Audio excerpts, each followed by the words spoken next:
Most parents don't want to think about what happens in the event of their death, but it's a possibility that shouldn't be ignored. It's important to make sure children are provided for, and it's imperative to clarify parents' wishes for the children's care and upbringing should they be unable to raise them.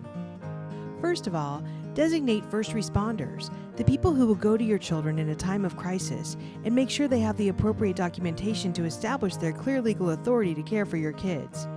This will ensure your children will go directly into the care of an adult of your choosing rather than into the foster care system. Define guardians for long-term care. Parents can agree upon guardians for their children and even verbally communicate their wishes to their families.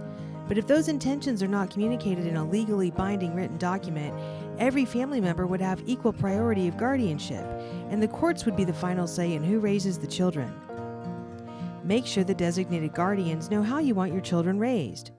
What educational, spiritual, and cultural path do you want them to take?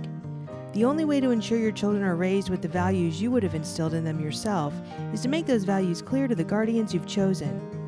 Document your plan regardless of your assets.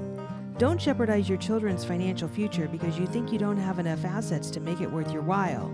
If you have any assets at all, you'll want to make sure the right thing happens to them and to your children in the event of your death. So if you don't have a will, get one. Simple estate planning can be done with online legal document services, but it's still wise to speak to an attorney about drawing up your will. And provide sufficient financial support. When you have children, you're responsible for supporting them until they reach adulthood. With sufficient life insurance, even if you pass away, you can still fulfill that responsibility and provide for your family financially. They'll already be under so much stress, at least relieve them of the burden of financial instability. Credit unions are a great resource for helping plan for every stage of life. To find a credit union near you, visit asmarterchoice.org.